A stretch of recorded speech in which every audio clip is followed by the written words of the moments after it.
société n'aurait pas pu se développer sans le travail invisible des femmes. Ce premier emploi est extrêmement important. C'est ce qu'on appelle la ségrégation horizontale. À discuter, à retravailler ensemble pour que nous puissions en fait avoir une égale liberté à l'espace public. Alors quand elles sont excellentes élèves et qu'elles vont vers des secteurs qui sont si mal payés. En fait, ces inégalités, elles ont tendance à se creuser. Bonjour Dominique Meurs, vous êtes professeur à l'université de Paris-Ouest Nanterre-La Défense, chercheur à l'Economics, chercheuse associée à l'INED, l'Institut national d'études démographiques. Vous avez travaillé sur les états de retraite entre les hommes et les femmes dans le privé et le public, titre de votre dernière étude qui est paru suite à un partenariat entre l'IRES, l'Institut de recherche économique et sociale, et l'UNSA Éducation.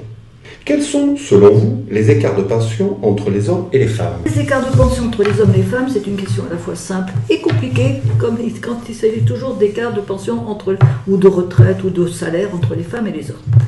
Alors, si on se concentre sur les pensions de droit direct, c'est-à-dire celles issues des carrières menées par les femmes et les hommes, l'écart moyen en France est autour de 60%. Si on détaille un petit peu les choses, il faut d'abord distinguer le secteur public, l'État, et le régime général, le secteur privé. Dans le régime général, c'est-à-dire les carrières menées principalement dans le secteur privé, l'écart est beaucoup plus accentué entre les femmes et les hommes, c'est de l'ordre de 55%.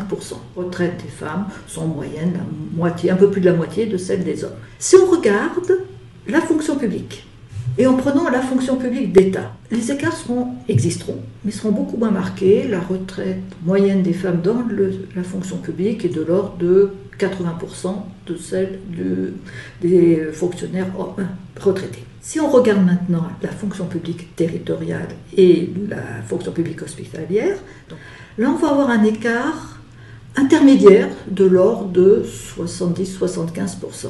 Alors qu'est-ce qui fait la différence entre ces trois chiffres ? Essentiellement les durées validées et les salaires de référence. À savoir que dans le secteur privé, les femmes retraitées ont très souvent des carrières incomplètes, n'ont pas validé tout leur trimestre, ou une partie de leur trimestre ont été validées mais non travaillées, validées au titre des enfants, donc ce qui a atteint leur salaire de référence. Alors que dans la fonction publique, surtout la fonction publique d'État, les carrières sont beaucoup plus continues. Et donc les femmes et les hommes valident tout leur trimestre. Enfin, pas tous, mais la majorité valide tout leur trimestre. Et donc tout l'écart qui résiste dans la fonction publique d'État entre les femmes et les hommes tient essentiellement aux écarts sur les rémunérations, les salaires de référence. Quand même, il faut ajouter que les dispositifs institutionnels, comme les minima, que ce soit pour les retraites privées ou pour les retraites publiques, vont un petit peu corriger cet écart, puisqu'ils vont bénéficier davantage aux femmes qu'aux hommes, puisqu'elles ont des retraites plus incomplètes et des retraites plus basses, mais finalement c'est marginal. Ça affecte un petit peu, mais c'est marginal. Et donc les faits fondamentaux, c'est toujours durée de contribution et salaire de référence. Est-ce qu'une évolution est perceptible depuis ces dernières années? Alors, ça, c'est une question un peu difficile, mais on a pu regarder à intervalle de 4 ans, c'est-à-dire les retraités qu'on regarde en 2008 et en 2012. Donc, du coup, on a pu regarder à âge égal, c'est-à-dire ceux qui avaient 70 ans en 2008, on va les comparer à ceux qui ont 70 ans en 2012. Donc, on a des gens qu'on compare qui ont le même âge, mais qui n'ont pas traversé les mêmes périodes de carrière. Alors, ce qu'on constate, c'est effectivement une tendance au rapprochement, surtout pour les âges les plus élevés. Ça tient à l'évolution qui s'est passée dans l'après-guerre, c'est-à-dire que plus de femmes ont participé au marché du travail dans les années 60, elles sont rentrées massivement sur le marché du travail, et il y a eu une période où il y a eu plus de carrières complètes, moins de risques de chômage, d'interruption de carrière. Et donc ça a eu un effet très positif sur les générations qui avaient en 2012 environ plus de 66 ans.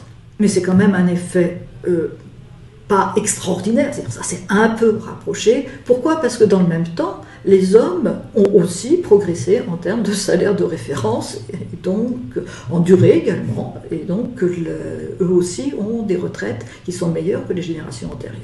Donc l'écart s'est un peu réduit, mais pas de façon spectaculaire. Je vous remercie beaucoup pour cet échange et puis j'espère que nous en aurons d'autres. Merci. Merci.